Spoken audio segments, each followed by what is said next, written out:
a new team in D3 football, Jim, and I use air quotes for those listening. Azusa Pacific, they're joining the SCIAC, and I say new team because this is a team that has competed at both the Division II and the NAIA level. Now they're making the transition to Division III, and small school football out west is something we've talked about on this show, I think, for quite a while. Whenever we bring it up, Jimmy, it's not usually good because there's not really much small school football out there, to be very honest with you and to be very blank. But this is the announcement video from APU as they go by. And in their transition to Division III, they're also bringing back football at the D3 level for Cougar Athletics. And they support, as you can see in the video, a bunch of different athletic teams, football being at the forefront of this announcement.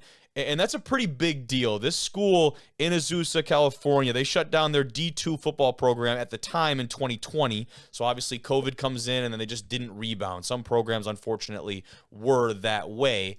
But then going forward, you know, the school, they maintained the program for 55 years. And then out of the blue, this program gets shut down. So obviously you're talking about generations of alumni and other people that have been involved with this football program. They played most of their games at the NAIA ranks. They won the ship in 98, dudes. Talk about a team with a lot of history, and all of a sudden, it just goes down the drain. So they're bringing it back now, set to take the field in 2026 next fall.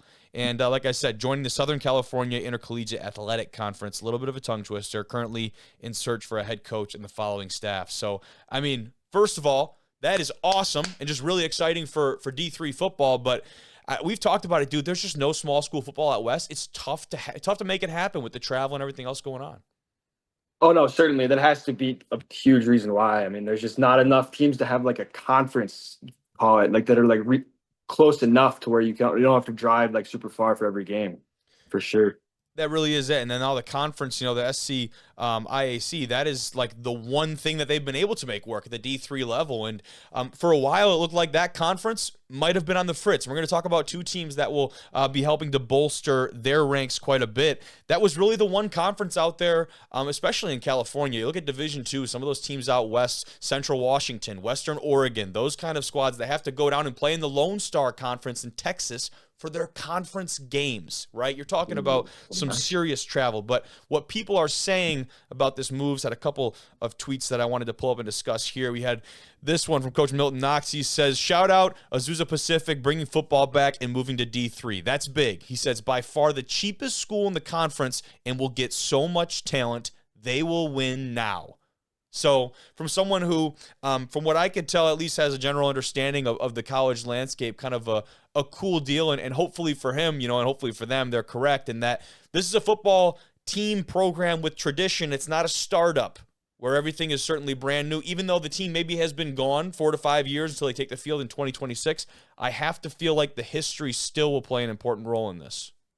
Certainly will. I definitely agree with you on that end, for sure. Yeah, I mean, you talk about there's not the you have to imagine a lot of the original facilities are still there, and sure, they probably would need a facelift, but that has to take such a burden off them to not have to go through the planning stages and process of, well, how the hell do we even run a football team? There's got to be people still employed by the university that remember football, I'd imagine, right?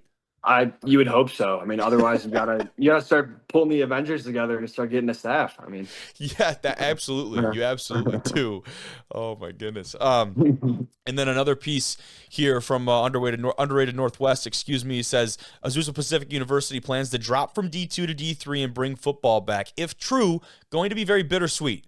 Great opportunity for football in SoCal, but could mean mass exodus for all other sports. And I thought this was actually a really interesting point. You're making that transition from Division II to Division III. Football-wise, for them, that has no bearing because there was no football team for the last 4 or 5 years. But you're talking about a bunch of student athletes currently at the Division II level competing on what we can assume is some type of athletic scholarship. All those sports transitioning to the D3 level, of course, means there will be no athletic aid granted to those athletes. Now, I think your perspective on this is actually neat, playing at the D2 and D3 level and being around guys under both circumstances. That's got to be a pretty big deal. Yeah, no, there's a lot of kids that are in this school because they're getting paid to be there, and like not everyone can afford to be in school, and like that is a huge deal. I didn't even really think about that, Kobe. That's a huge point. Because when I think, oh, D2 to D3, it's like, okay, like great, like we're just gonna change up the level. There's a lot of trickle down effect that comes with that, for sure.